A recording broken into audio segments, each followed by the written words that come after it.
Selamat pagi, apa kabar pemirsa TVR Parlemen dimanapun Anda berada. Berjumpa lagi dalam program TVR 09 bersama saya Alfat Rizky dan tentunya dengan rekan saya. Dan saya Elisa Purba. Pemirsa, dalam 30 menit ke depan kami akan sajikan kepada Anda sejumlah berita nasional. Khususnya dari sudut pandang DPR RI sebagai referensi Anda dalam memahami dinamika politik, hukum, ekonomi, sosial, dan budaya di Indonesia. Dan pemirsa TVR Parlemen, inilah TVR 09 selengkapnya.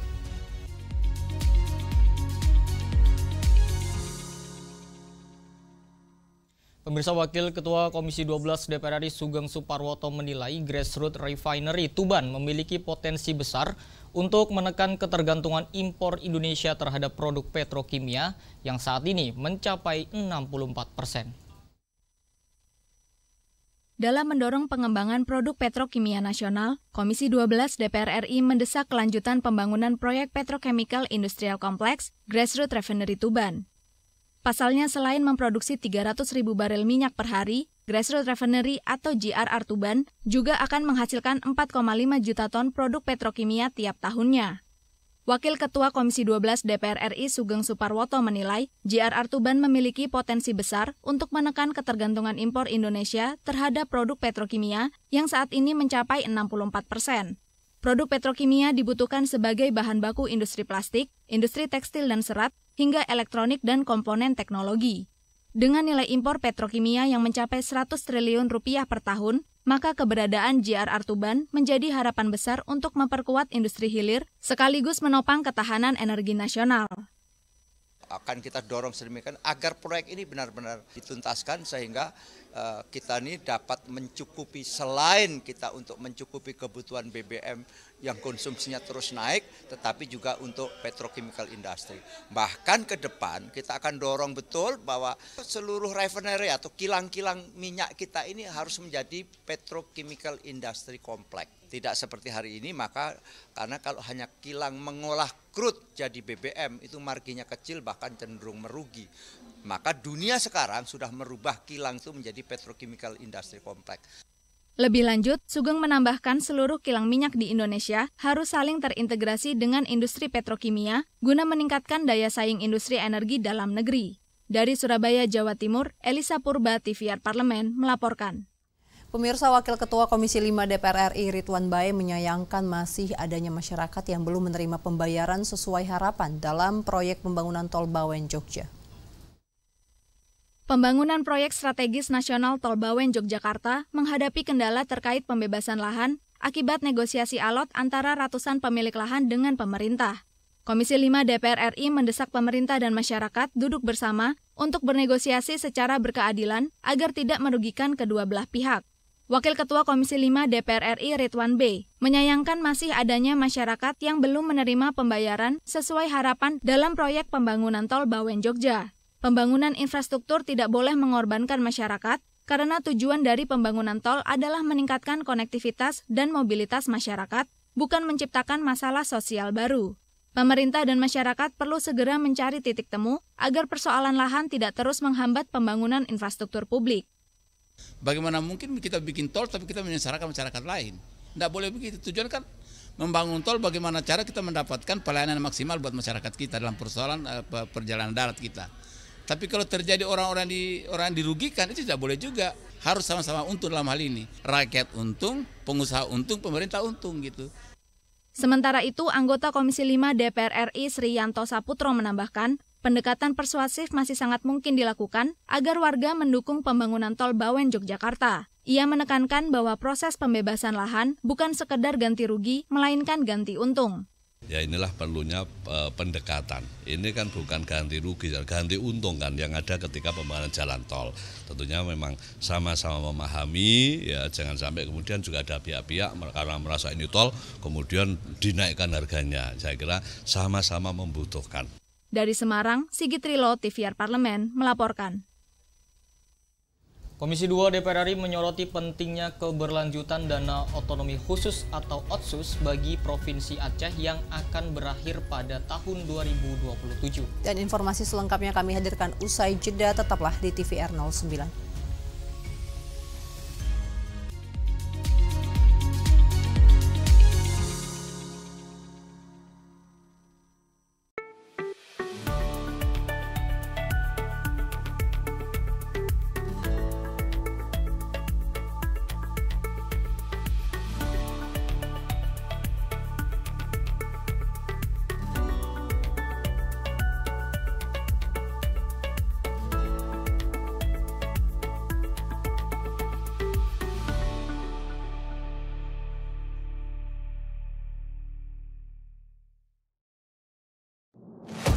Bapak Ibu ini kan orang-orang pintar setahunya saya di Kemendikbud. Hakim yang memutuskan vonis bebas mereka sakit semua. Kalau memang ada yang terlibat, langsung pecat Pak, langsung beri sanksi. Usulkan.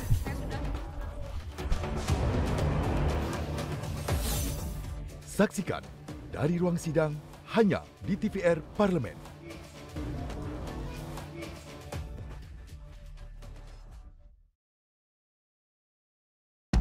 Hai, sekarang kamu bisa menyaksikan program-program TVR Parlemen di First Media, channel 18 ya.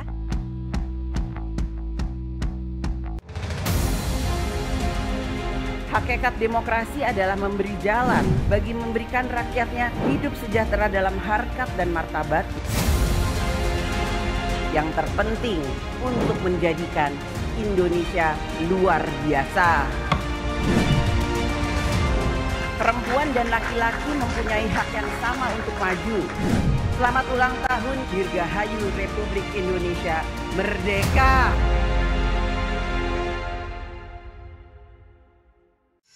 Kehadiran mereka tidak hanya mewakili suara perempuan, tetapi juga membawa perspektif yang beragam serta pengalaman hidup yang unik ke dalam proses pembuatan kebijakan. Saksikan Perempuan Parlemen hanya di TVR Parlemen.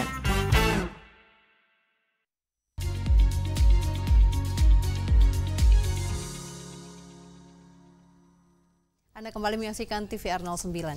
Pemirsa, anggota Komisi 2 DPR RI Aziz Subekti menyampaikan perpanjangan dana otonomi khusus bagi Provinsi Aceh sangat krusial demi memenuhi pelayanan dasar masyarakat terutama di sektor kesehatan dan juga pendidikan.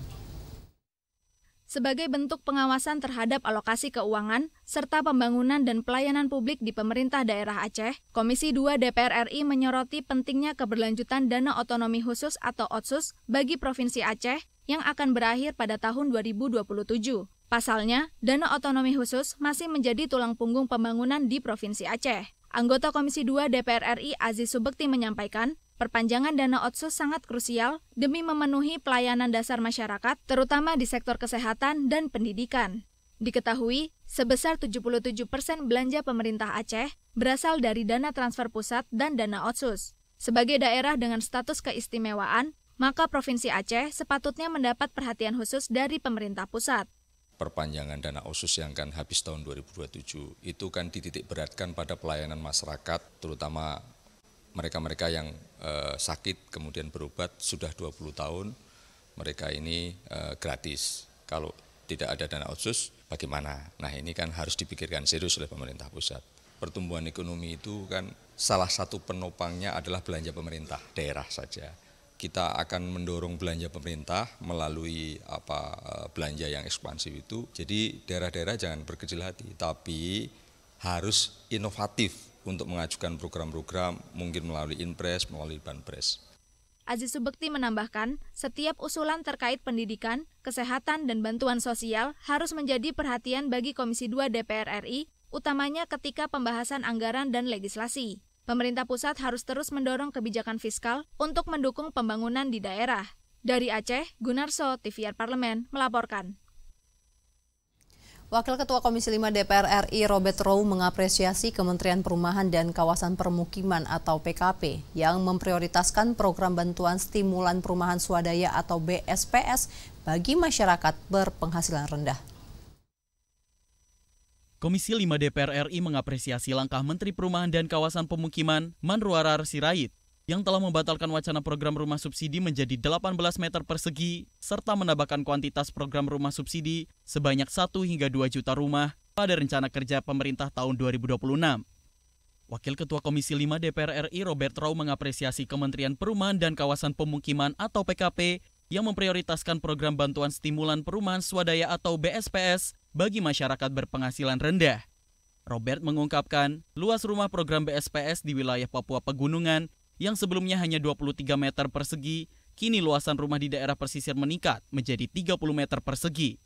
Karena BSPS ini yang dari 23 untuk di daerah pesisir yang kami lihat belum wajar, itu sudah naik sekarang menjadi 30. Nah, ini salah satu yang mungkin menurut saya pemerintah sudah bisa mendengar apa yang kami sampaikan selama ini, ya kan, Pak Menteri terus terang para begitu akomodir apa yang kami sampaikan.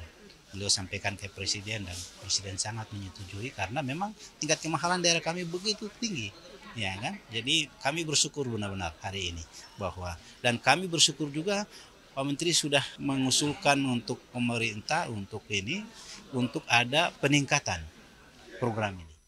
Sebelumnya, Menteri PKP tengah mempertimbangkan batas minimal luas rumah subsidi menjadi 18 meter persegi. Namun, pada rapat kerja dengan Komisi 5 DPR RI, Menteri PKP membatalkan wacana tersebut. Adila dan Arif, TVR Parlemen melaporkan. Pemirsa, anggota DPR RI Melkias Markus Mekeng meminta anggaran pendidikan 20% harus dialokasikan sesuai dengan amanat konstitusi, yakni untuk pendidikan dasar, menengah, dan juga tinggi. Menyoroti ketimpangan alokasi anggaran pendidikan 20%, anggota DPR RI Melkias Markus Mekeng mendorong pemerintah untuk mengatur kembali anggaran pendidikan agar tepat sasaran guna mewujudkan sistem pendidikan yang berkualitas dan mampu melahirkan SDM unggul. Anggota DPR RI Melkias Markus Mekeng meminta anggaran pendidikan 20% harus dialokasikan sesuai dengan amanat konstitusi, yakni untuk pendidikan dasar, menengah, dan tinggi. Markus Mekeng mengimbau pemerintah agar anggaran pendidikan kedinasan dapat dialokasikan dari anggaran lain di luar anggaran pendidikan 20%. Markus Mekeng menjelaskan, dari anggaran pendidikan tahun 2025 sebesar Rp724 triliun, hanya Rp91,4 triliun yang dialokasikan untuk pendidikan dasar, menengah, dan tinggi. Sementara itu, pendidikan kedinasan justru mendapatkan anggaran lebih besar, yakni Rp104 triliun. Dan yang bertanya bukan hanya gurunya, banyak anak-anak didik yang mereka merasa ada ketidakadilan dari sisi pendidikan. Mereka tidak mendapatkan fasilitas yang sama seperti yang di kota-kota besar. Anggaran pendidikan kita itu yang untuk anak-anak didik dasar, menengah, tinggi, itu sangat sedikit dibandingkan yang di kedinasan yang cuma 13.000 orang menggunakan anggaran yang besar. Ujungnya kami akan menulis surat kepada Presiden, agar Presiden memerintahkan Menteri Keuangan agar taat pada konstitusi. Markus Mekeng menilai pendidikan merupakan aspek fundamental menuju Indonesia Emas 2045. Oleh karena itu, ia mendorong peningkatan kualitas pendidikan, mulai dari infrastruktur sekolah, pelatihan guru, kurikulum yang relevan, hingga akses pendidikan di daerah tertinggal. Andri, TVR Parlemen melaporkan. Pemirsa, belakangan ini publik dihebohkan dengan polemik pemblokiran Roblox yang merupakan salah satu game daring populer anak-anak dan juga remaja. Langkah ini memunculkan pro dan kontra di tengah masyarakat, sebagian mendukung sebagai bentuk perlindungan anak dari konten berisiko, dan sebagian lagi menilai perlu adanya pendekatan yang lebih bijak tanpa mengorbankan kreativitas dan kebebasan berekspresi. Lantas bagaimana tanggapan DPR RI terkait polemik ini? Informasi selengkapnya usai jeda, tetaplah di TVR 09.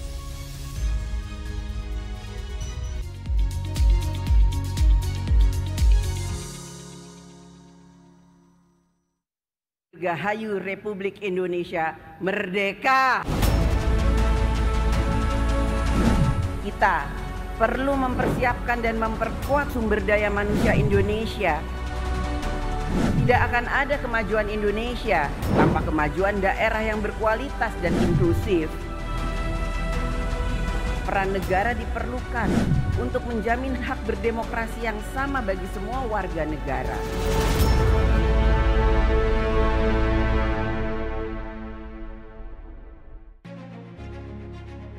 Banyak yang meyakini bahwa Indonesia ini masih belum ramah untuk investasi. Dalam tanda kutip, masih banyak aksi-aksi kalau berinvestasi di Indonesia itu biayanya mahal. Hal-hal seperti apa yang perlu dibenahi untuk bisa membenarkan iklim investasi? Kita kelembagaannya diperbaiki tentang tata kelola, mulai dari perizinan, bagaimana implementasi di lapangan, tidak ada premanisasi, tidak ada pungli. Nah, bagaimana membuat satgas ini supaya terbebas dari belenggu investor untuk masuk itu, jadi dia bukan alergi tapi happy untuk masuk di Indonesia. Oke. 12% di kuartal kedua di tahun ini. Apa ini memang sudah realistis dengan kondisi yang ada nih, Pak? Kalau kami dari Indef memandang perlu penjelasan lebih lanjut sebetulnya dari BPS yang lebih detail, di highlight gitu ya, untuk meyakinkan kita, ya, mengklarifikasi kita juga mungkin yang mungkin bisa dikatakan agak meleset perhitungannya ini. Gitu. Agak meleset perhitungannya. Ya, karena kita menggunakan lebih dari 10 leading indikator, itu tidak mengarah ke situ gitu ya. Hanya di TVR Parlemen. Hakikat demokrasi adalah memberi jalan bagi memberikan rakyatnya hidup sejahtera dalam harkat dan martabat. Yang terpenting untuk menjadikan Indonesia luar biasa. Perempuan dan laki-laki mempunyai hak yang sama untuk maju. Selamat ulang tahun Dirgahayu Republik Indonesia Merdeka!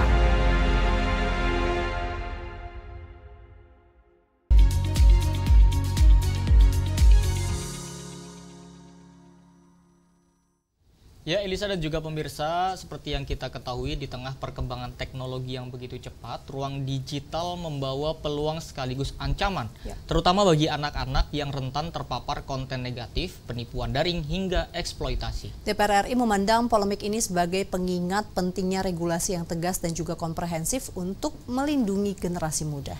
Bukan hanya sekedar memblokir, namun juga memastikan edukasi literasi digital, pengawasan platform, dan penegakan hukum yang tepat sasaran. Simak liputan mendalam yang telah dikemas oleh tim redaksi TVR Parlemen dalam segmen Lensa Parlemen untuk Anda.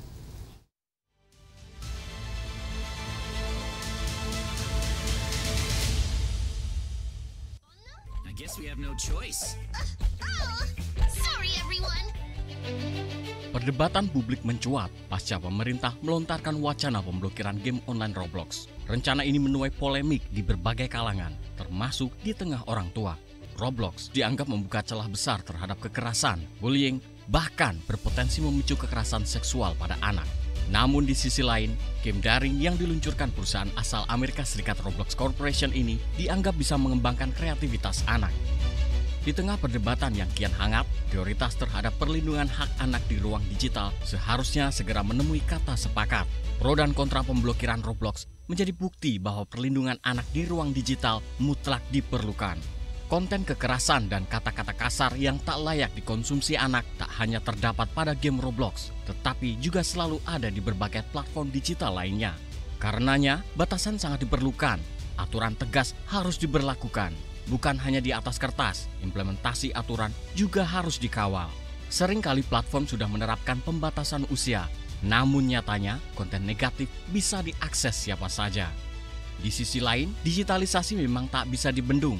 Karenanya, kreativitas dan kemampuan anak mengelola konten digital perlu terus dilatih.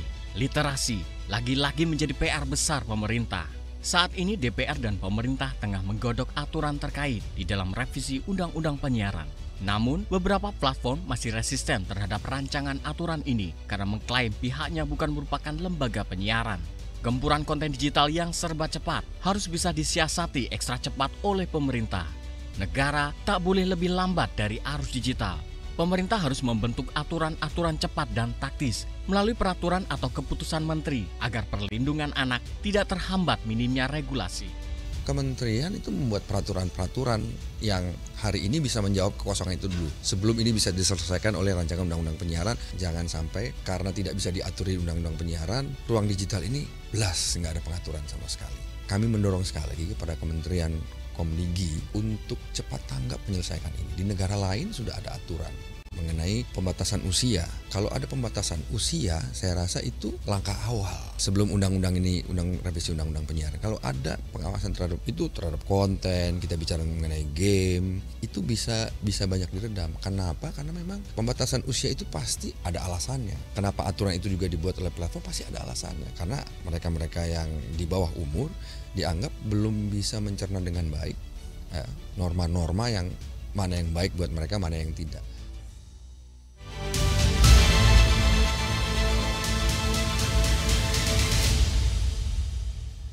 Elisa dan juga pemirsa, kalau berbicara bulan Agustus, tentu tanggal 17 Agustus ini menjadi momen yang paling dinantikan masyarakat Indonesia. Karena pada momen inilah masyarakat Indonesia menyemarakan perayaan kemerdekaan Indonesia dengan berbagai kegiatan seru. Betul. Salah satunya lomba tentu. Benar sekali, karena kita juga merasakan ya Alfat, waktu kita kecil kita masih mengikuti banyak sekali lomba dan ada banyak sekali jenis lomba yang menyemarakan perayaan 17-an ini. Misalnya nih, mulai dari makan kerupuk, panjat pinang, balap karung. Balap karung juga pernah ikutan ya Alfat? Pasti dong, itu Seru lomba yang sekali. wajib diikuti. Betul, nah makanya hingga saat ini tuh masyarakat dari berbagai kategori usia tuh masih semangat untuk mengikuti ataupun sekedar menyaksikan lomba 17-an. Nah, tadi ada beberapa lomba yang Elisa sebutkan itu ternyata ada maknanya sendiri-sendiri nih. Nah, ternyata itu tidak hanya menjadi hiburan semata, tapi banyak sekali makna yang terkandung dalam berbagai lomba 17-an. Lalu apa saja makna dari lomba-lomba itu? Pemirsa, usai jeda tetaplah di TVR 09.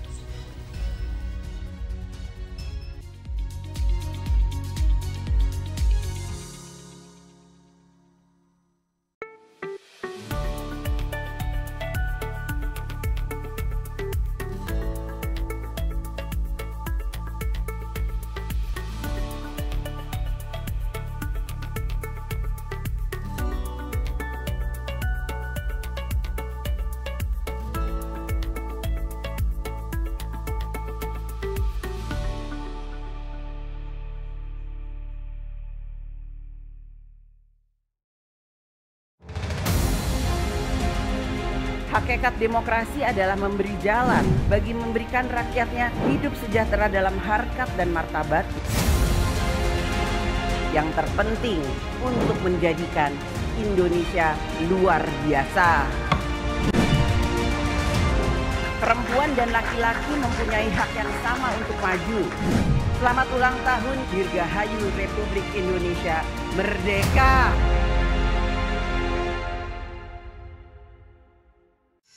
Kehadiran mereka tidak hanya mewakili suara perempuan, tetapi juga membawa perspektif yang beragam serta pengalaman hidup yang unik ke dalam proses pembuatan kebijakan.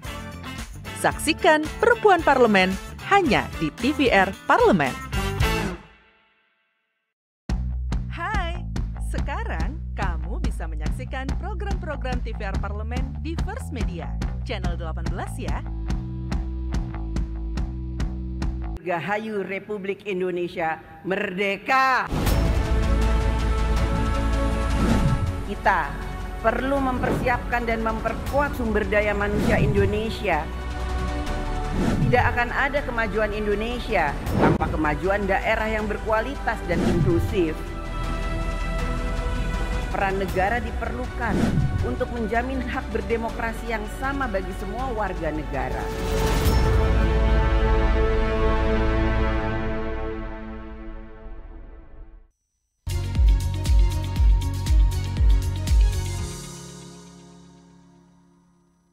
Nah, Alfat juga pemirsa, tadi kita sudah membahas mengenai lomba 17-an. Kalau Alfat sendiri, apa perlombaan yang mungkin paling membekas dan seru untuk Alfat ikuti waktu masih kecil nih? Itu balap karung tadi yang aku bilang ya, karena memang balap karung itu serunya apa? Kadang kalau misalkan kita lagi balapan seperti itu bisa nyenggol-nyenggol temennya, jadi itu bikin kelucuan tersendiri jika hingga temennya jatuh. Tapi tetap harus sportif dong. Betul. Nah, selain balap karung ini sebenarnya ada lagi lomba yang paling populer pada momen 17-an, yaitu lomba makan kerupuk. Pernah ikutan? Pernah ikutan juga. Saya juga pernah. Nah, ini ternyata lomba ini sudah ada sejak awal kemerdekaan Indonesia loh, Alfat. Betul sekali Elisa. Kalau misalnya tadi Elisa berbicara makan kerupuk nih, makna kerupuk lomba makan kerupuk ini punya makna yang mendalam di awal kemerdekaan, karena saat itu Indonesia baru saja berhasil melewati masa perang dan krisis ekonomi. Wow, ternyata maknanya dalam sekali dan juga menarik ya Alfat. Jadi penasaran gimana sebenarnya makna di balik perlombaan 17-an yang lainnya. Penasaran juga tentunya ya? Tentu dong. Nah, untuk itu pemirsa, tanpa berlama-lama, mari kita nostalgia lomba 17-an dan menemukan makna di balik setiap perlombaan pada segmen Intips, informasi dan tips untuk Anda.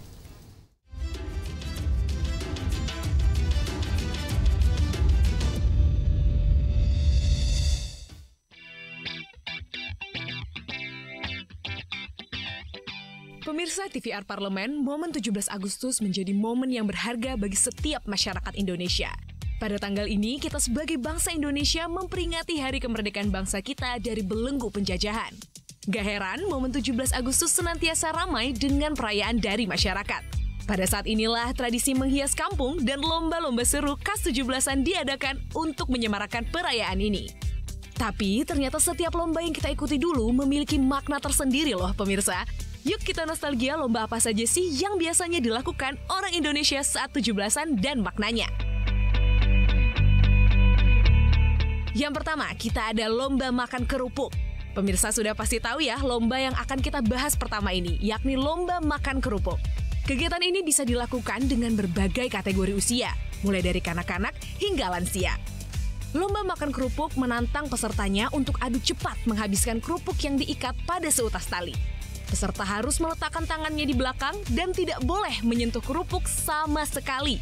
Kerupuk yang bergoyang karena gerakan tali tentunya akan menambah kesulitan perlombaan ini. Tapi disinilah letak keseruannya.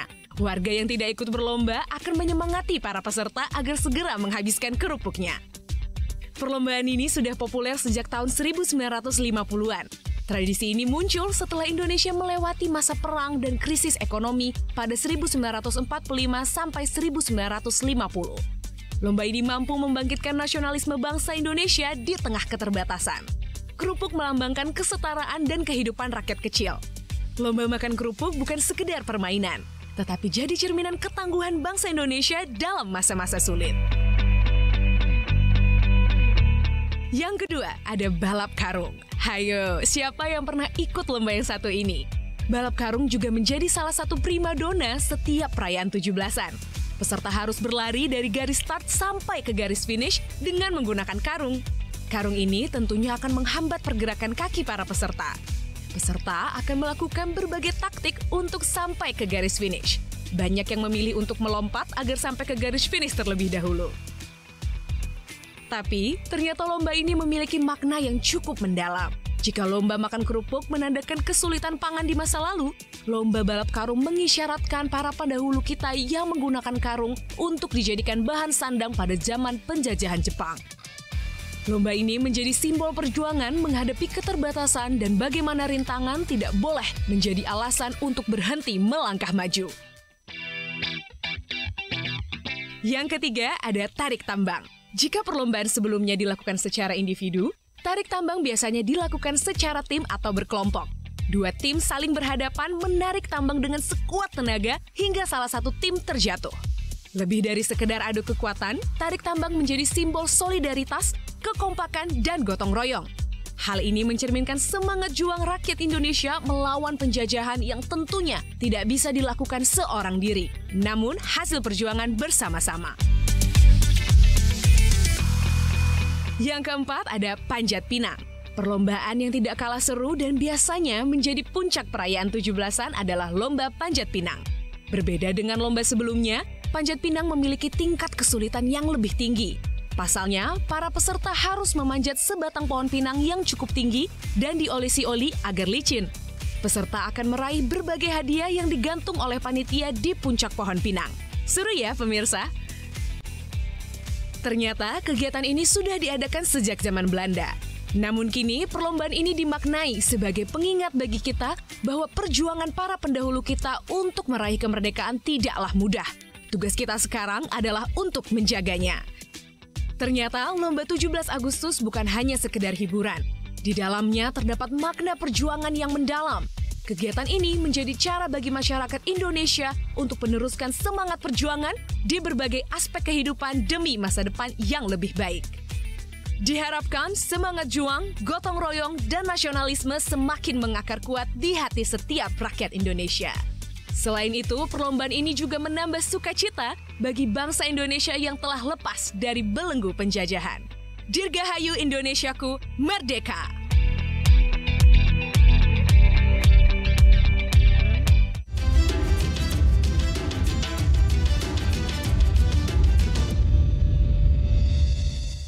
Ya ini sesuai prediksi kan. Tadi kan kalau balap karung pakai karung dan juga ada helmnya. Ada tadi. helm. Lucu Itu kan? Inovasi ya. Inovasi. Tapi memang nggak pernah habis kalau kita bahas mengenai keseruan lomba 17-an ini, Alfat. Walaupun sekarang kita mungkin lebih sering menjadi panitia ya. Dan tapi kita tentu berharap bahwa anak-anak masa kini, generasi kini juga tetap bisa menikmati keseruan dan juga momen-momen spesial di hari 17 Agustus. Dan semoga tradisi-tradisi Agustusan lomba-lomba ini bisa terus turun hingga ke anak cucu atau generasi setelah ini. Betul, tetap terjaga tentunya. Dan juga kita akan menanti sekitar 4 hari lagi nih untuk momen puncak 17 Agustus ya, Alfat. Dan pemirsa juga bisa menyaksikan TV Parlemen karena nanti tanggal 15 Agustus akan ada sidang tahunan dan juga sidang bersama MPR RI dan juga bersama DPR dan juga DPD RI. Dan pemirsa, informasi tadi sekaligus menutup jumpa kita pagi ini. Di penghujung acara kami informasikan kepada Anda saat ini DPR RI masih masa reses. Seluruh anggota Dewan sedang kembali ke daerah pemilihannya masing-masing, melaksanakan fungsi representasi DPR, menyerap dan menindaklanjuti juga memberikan pertanggungjawaban kepada konstituen di daerah pemilihannya. Pemirsa, meskipun sedang masa reses, Anda tetap dapat menyaksikan sejumlah agenda serta program DPR RI lainnya hanya di TVR Parlemen. Anda dapat mengaksesnya di kanal YouTube kami ataupun di website kami di tvrparlemen.dpr.go.id. Dan pemirsa, demikianlah TVR 09 edisi pagi ini. Kami segenap kru TVR Parlemen yang bertugas tentunya mengucapkan terima kasih telah setia menyaksikan TVR 09. Ada saya Elisa Purba dan juga rekan saya Salvat Rizky. Pemirsa, sampai berjumpa kembali di TVR 09 selanjutnya. TVR Parlemen, referensi Indonesia.